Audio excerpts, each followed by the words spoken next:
Salut à tous et bienvenue, je suis Outcast et aujourd'hui on va regarder ensemble un petit tuto sur la peinture des Custodes. Je suis en train du coup de finir mon armée de 2000 points de Custodes et j'en ai profité pour faire une petite vidéo pour vous expliquer comment je procède. Ça peut servir, comme c'est une peinture très simple, pour les plus débutants ou ceux qui ont envie de se motiver un petit peu à peindre leur armée. Donc en fait ça va commencer sur une sous-couche noire. Donc je prends ma figurine de sous-couche noire et j'insiste bien sur les endroits qui sont les creux et en dessous de la figurine. Donc j'ai tendance plutôt à retourner ma figurine et à la peindre en fait à l'envers, donc la tête en bas, pour vraiment que les parties les plus sombres soient bien impactées par la couleur. Donc une fois que ma sous-couche noire est appliquée à l'aérographe, je vais passer directement sur une sous-couche, sur une couche de Retributor Armor, donc le gold pour les Custodes. Donc là c'est plutôt l'inverse. C'est plutôt une peinture que je vais utiliser de haut en bas avec mon aérographe. Je vais faire des mouvements de haut en bas pour déposer la peinture et faire en fait un petit dégradé et laisser des parties sombres sur la figurine qui vont permettre en fait rapidement d'avoir un petit effet de volume pour ma pièce. Donc ça, c'est les deux couleurs principales à l'aérographe. Ensuite, je vais passer avec le pinceau et la peinture noire pour faire le contour du socle en noir. Comme ça, à cette étape-là, on a le socle, enfin le contour du socle qui est propre et la figurine qui a déjà donc sa couleur métallique qui est la principale couleur sur les Custodes de mon armée. Une fois qu'on a fait ceci, on va passer un petit peu, on va colorer un petit peu la figurine. Donc on va partir sur le rouge, moi je prends un rouge sang, un rouge bien pétant, que je vais appliquer en fait au niveau des yeux, au niveau de la toge pour mes Warden, ici au niveau de la crinière par exemple, au niveau des épaulettes. Voilà, ça va donner un petit peu de couleur et de nuance à la figurine. Et encore une fois, grâce à la sous-couche noire de ma figurine, les parties en dessous seront plus sombres, alors que les parties au-dessus, comme la crinière et le haut des épaulettes, seront plus clairs en passant plusieurs couches directement sur ma pièce. Une fois que ceci est fait, on va passer alors au gris métallisé.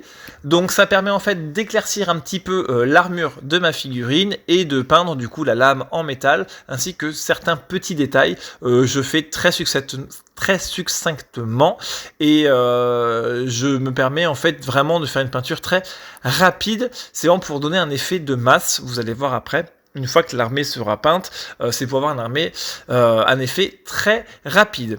Une fois que ceci est fait, on va pouvoir commencer à appliquer le socle. Donc j'ai fait le contour en noir tout à l'heure, ça a séché. Donc je vais pouvoir appliquer enfin ma peinture technicale donc de chez AK pour faire le sol. Donc c'est wet ground, donc terre mouillée, terre humide. C'est un marron du coup qui va être plutôt sombre et qui va donc se différencier de la figurine qui sera donc plutôt brillante et dorée. Donc je fais bien attention d'étaler ma peinture de l'intérieur vers l'extérieur. Ok, comme ça j'étire ma peinture, ça fait pas trop d'état et en plus le fait de faire vers l'extérieur, ça permet de bien détourer ma figurine et de pas dépasser. Voilà, dans l'autre sens, on aurait tendance en fait à en mettre sur le socle. Là, j'ai fait le socle en premier et j'étire ma palette vers l'extérieur, ce qui permet en fait directement d'avoir un effet propre très rapidement. Et une fois que ceci est fait, je vais donc compléter avec une petite touffe d'herbe. Moi j'aime bien mes petites herbes martiennes ici. Ça met une petite touche de couleur aussi, comme la figurine est plutôt monochrome. Un peu de rouge, hop, une petite touche de couleur bleu-violet. Et ça fait directement l'affaire. Et on arrive directement, au bout de 2 jours de travail, à une armée Custodes de 1000 points entièrement peinte.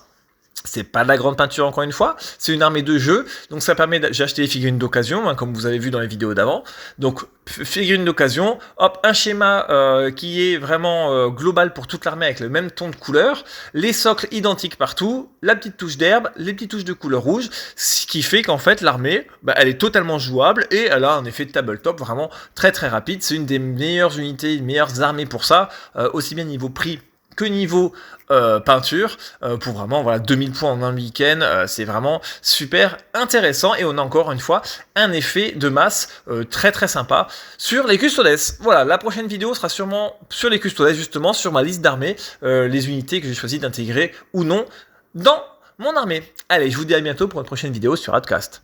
Ciao.